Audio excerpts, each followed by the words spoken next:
Assalamualaikum warahmatullahi wabarakatuh. Selamat pagi anak soli-solihah dan ayah bunda. Semoga panjenengan dan ananda selalu diberi kesehatan dan perlindungan oleh Allah Subhanahu wa taala ya. Hari ini Ustazah akan menjelaskan materi bab 2 akidah akhlak tentang rukun iman. Nah, sebelum kita mulai pembelajaran hari ini, seperti biasa kita harus berdoa dulu ya anak-anak agar ilmu yang kalian dapatkan dan yang Ustazah sampaikan dapat bermanfaat dan menjadi ilmu yang barokah. Amin. Kita berdoa dulu ya. A'udzu billahi minasyaitonir rajim. Bismillahirrahmanirrahim. Raditu billahi rabba wa bil islami dina wa bi muhammadin nabiyya wa rasula rabbi zidni ilma warzuqni fahma amin ya rabbal alamin.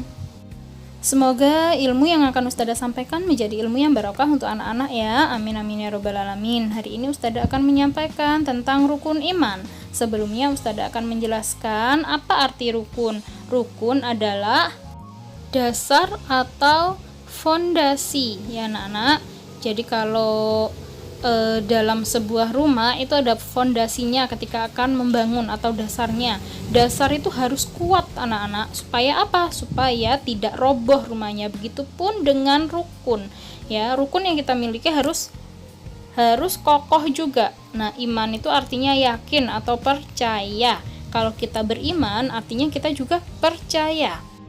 Jadi, arti rukun iman adalah dasar keimanan seorang muslim. Jadi anak-anak, ini adalah sebagai dasar kalian sebagai seorang muslim, kalian harus beriman ya. Beriman kepada apa saja nanti akan Ustazah jelaskan pada slide selanjutnya ya. Nah, adapun orang yang beriman itu disebut mukmin. Nah, bagaimana dengan orang yang tidak beriman? Orang yang tidak beriman disebut kafir.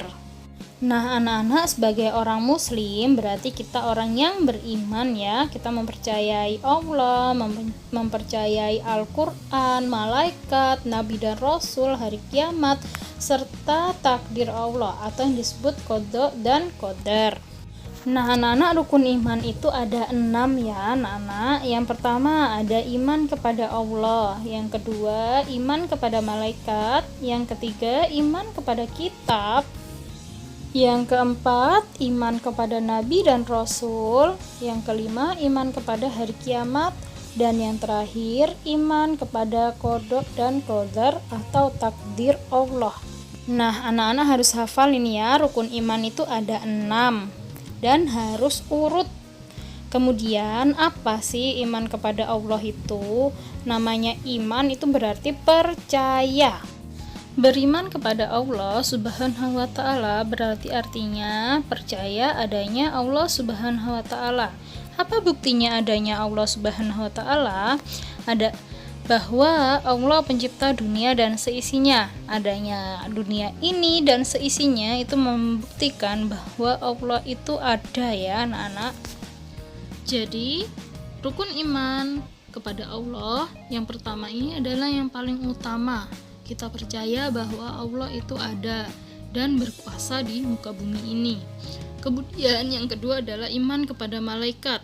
Nah, malaikat yang kita percaya atau yang kita ketahui itu hanya ada 10. Ada malaikat Jibril bertugas menyampaikan wahyu, malaikat Mikail bertugas membagi rezeki, malaikat Israfil bertugas meniup sangkakala, malaikat Israil bertugas mencabut nyawa, malaikat Munkar bertugas menanya dalam kubur, dan malaikat Nakir juga bertugas menanya dalam kubur. Kemudian malaikat Rokib dan Atid yang ada di pundak kita sebelah kanan dan kiri yang mencatat amal baik dan amal buruk.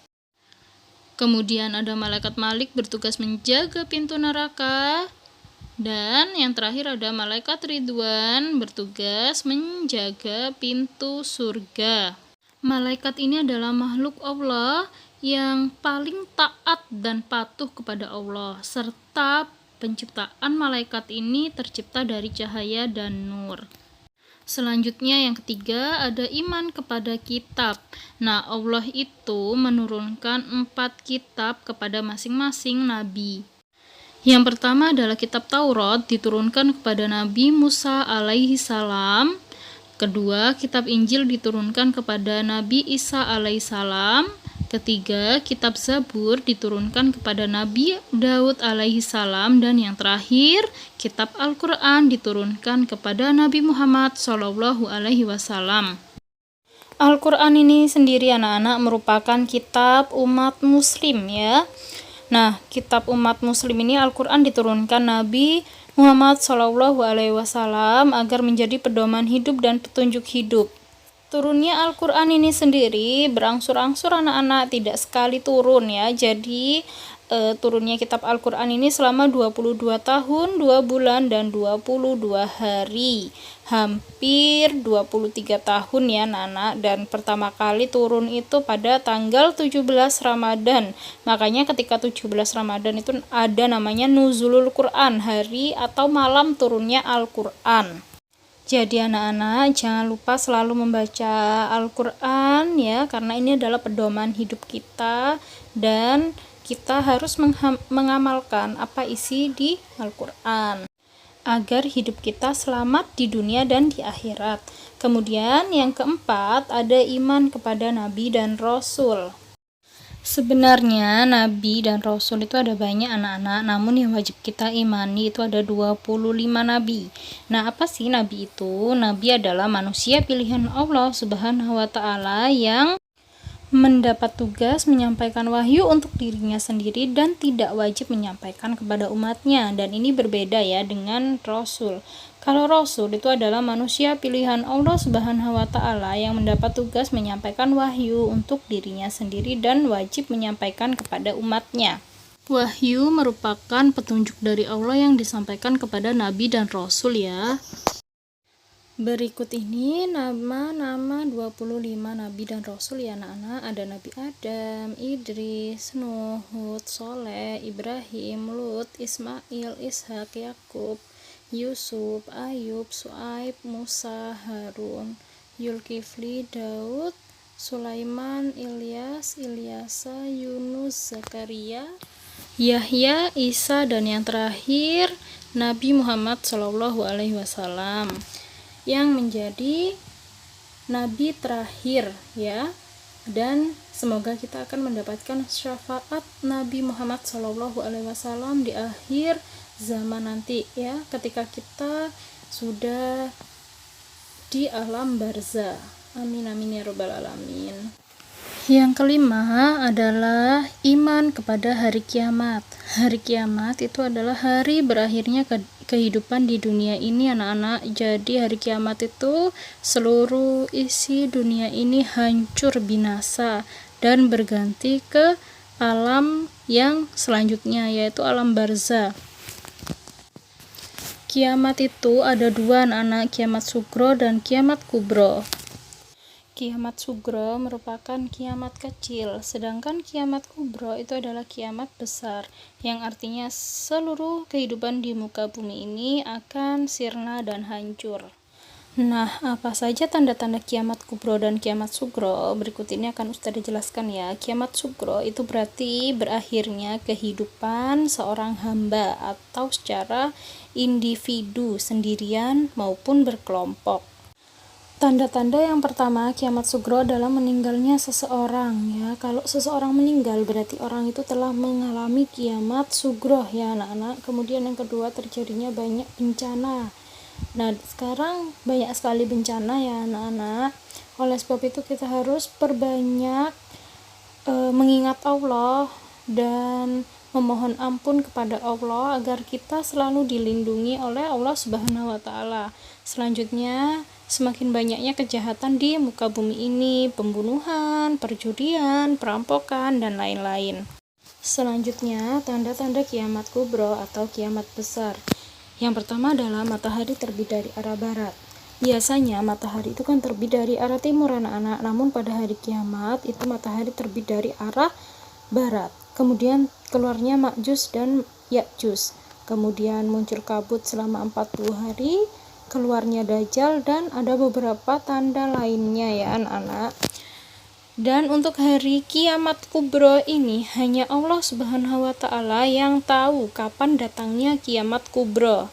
Ya, jadi tidak ada seorang pun yang tahu kapan datangnya kiamat kubro.